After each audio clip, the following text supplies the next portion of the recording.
So, random guy named Juan's buddies, random guy named Roberto, and random guy named Luis were picked up by the forces supporting the duly elected government of Venezuela last night.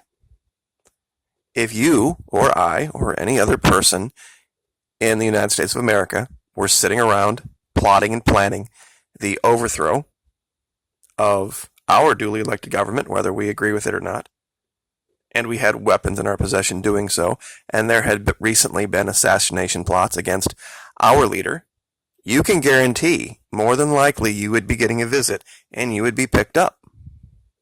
That's just kind of how it works, especially if it came out that you were colluding with a foreign power to do so, which is exactly what has happened. Now, I know you're not going to hear the mainstream media characterize it that way, but that's exactly what this was. You have a guy that has gone to nationals from his country living outside of his country in Miami, and through financial prowess, they have cajoled a foreign government into recognizing them as an actual government, not having gotten one single vote. And then on top of that, they have also allied with that government in attempts to kill the leader, to force humanitarian aid across the border with the help of known thugs, criminals, and terrorists. And they are now bribing countries in the region to allow our forces to stage. I don't know any other country that would react any differently. I don't know very many that would have been as restrained as Venezuela has been. It's just the case. I don't know how anybody can see this in any other light. And this is just a picture from the raid, so you can see there's not bullet holes everywhere. They tossed the place just looking for evidence. But it goes to something that is apparent now.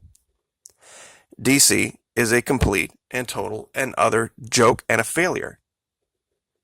They have no idea what they're doing. The special envoy to Venezuela, convicted felon Elliot Abrams, could not, when asked directly how random guy named Juan really is president. And I'm sure a lot of you have seen that video. It's floating around. He's confused and stumbling all over himself. It's a giant game and a lie. But while it's a game to the people in D.C., it's costing lives in Venezuela. And there's going to be an answering for this eventually. It's why I have spoken about learning to govern our states independently, because it might not be an option in the future. Let's just put it that way. It may be something big, it may be something small, but this is a really good example. This was from a month or so ago when the governors of New Mexico and California and Wisconsin, regardless of the protestations of the federal government, pulled their National Guard troops from the border. So when it came down to the federal government wants this and the state wants that, guess which way it went in all three cases? That's right, for the states. The states really don't realize how much power they really have. Now, whether you agree, and this is an important part of this, with a state's assertion regarding their beliefs, you should still support them. Even if you disagree with it, you should always, always err on the side of states' rights. We've talked about how Iowa is a sanctuary state, solid red, but they bring in all sorts of illegals to work in the trailer factory. Same thing with Indiana. Same thing with southern Michigan.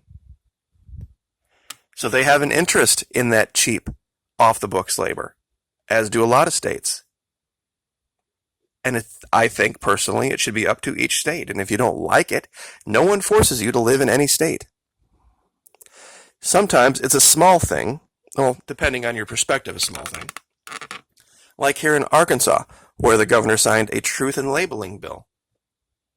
And there are people that have come out and attempted to mitigate this by saying, well, federal law, First Amendment says we can put on our labels whatever we want. Freedom of speech does not give you the right to mislabel things. But I'll give you the link or show you where the link is on this. Just Google Arkansas governor signs a truth in labeling bill, and I'm sure you can find it. It's about saying that there's rice in things when they're making rice out of cauliflower. And just little different things like that. But once again, this is an idea of the state doing something that's better for its people than what the federal government would do. And most recently, the biggest story has come out of Missouri. And they have decided to do away with all federal laws restricting certain rights to carry certain things for your protection. And I will leave that there, given the platform that we're on. Sometimes even using the word can get you shadow banned and demonetized, so we're not going to do that. But, like I said, my audience is the smartest, most intelligent, well-informed audience on YouTube. I'm sure you can figure it out. I am working on something different, though, and it has to do with the upcoming election. I know a lot of you are fans of maps. However, these are going to be very different. They're not going to be anything you've seen before. Now, I'm sure you're wondering about the colors and what they mean. It has to do with this idea of what happens if in the Electoral College nobody gets to 270. We haven't seen that in a very long time. What happens is something that is very strange, and it's odd, and it doesn't occur anywhere else in any governmental process. The vote for president then goes to the House of Representatives, but each delegation of representatives only gets one vote between them. So whoever becomes president has to win at least 26 states to do it. Now, what does that have to do with these two maps? On the left, regardless of the House controlling the total number of representatives, we know that. When it's amount of states where they control, it's 50-50. I know you're like, oh, wait a minute, how does that work? Well, there's states where you have representatives from both the Democrats and Republicans. Pennsylvania and Michigan are dead split, even amounts of both Republicans and Democrats representing their states. The ones I have labeled in blue have more Democrats than Republicans, and vice versa. So if they conduct that vote in a way that they just go to the delegation and the delegation conducts its own little mini vote, this is how it would play out on the left. And what it comes down to is 25 votes red and 23 votes blue, and the other two are 50-50. Now there's another way they can do it, and that's what I'm working on the right.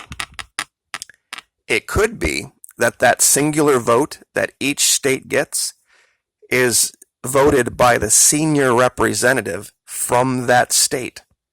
And believe it or not, there are states that have mostly Republican representatives, but the senior representative from that state is a Democrat. And the Constitution is not clear as to how the states are to arrive at their one vote. Because, as we know, each state conducted 50 state elections. By the result of that election, they then determined a set of electors. Those electors went to the Electoral College. They failed to reach 270. And this is the scenario that I'm putting forth here. If that's the case, then all that gets thrown out. And it just goes to the House of Representatives. And there are 50, and the District of Columbia, I believe they get a vote. Each state only gets one vote. But, like, for example, Florida has 29 representatives, I believe. And they're a mixture of Republicans and Democrats. And as you see on the left, if you would just count it up by the number of Republicans versus Democrats, there's more Republicans, but the senior representative is someone named Alcee Hastings. And he's a Democrat. So if he's the one that gets to cast that vote, then regardless of how the popular vote turned out, regardless of anything else, Electoral College, it would go as a vote for blue. Same thing in Georgia, same thing in North Carolina, same thing in Pennsylvania, same thing in Indiana. Michigan would be red because of Fred Upton. He's a Republican. They're split down the middle. And I haven't even gone through all the states yet, so I just went through some of the more important ones. But this could be an angle for the Democrats. Now, I'm not even alleging anyone should participate in this, but it just goes to show how much of a failure the Republican RNC DNC criminal system is. Our founding fathers never envisioned there only being two parties, or there even being parties involved in this electoral college nonsense. And even if there were, they did not plan for the office of the president to be something that was so pervasive and controlling over all the country. States were meant to have the power, not that office. So if you have any questions, I know it's confusing, I'll go over it one more time. If we don't get to 270 in Electoral College, which is what I think the Democrats are angling for, they're going to run a whole bunch of people. They're not going to try to get 270 themselves just for one person. They're going to try to keep the current administration from getting 270 so that it goes to the House of Representatives. And on the left, you see a map, how it would turn out if the states, each single vote they get, would just go along how many representatives are from a certain party. That's why you see so much red, even though the House in total numbers has more representatives from the Democrats by state. It's dead even. In fact, the Republicans have a little bit of an advantage. But on the right, what you see are states that, even though the four I have outlined in blue and the one in red, even though their states have more of one party, the senior representative of that party is of the other one. Most specifically, Florida, Georgia, North Carolina, Pennsylvania, all being controlled by and having a senior representative that is a Democrat. So I know this is complicated. We'll do more to talk about it, but it's something I think that most aren't seeing because we've never had to go down this road before of what happens when we don't get to 270. And I've looked, and believe me, I would like your help. If you can find how, if anything, I know the Constitution doesn't say it, how the states are to come to that one vote. It just says the state gets one vote from the House of Representatives, not the Senate. The Senate does the vice president, which is insane to me because we could literally see a president from one party and a vice president from another. It's absolutely nuts, but we'll leave it there. Like, share, subscribe.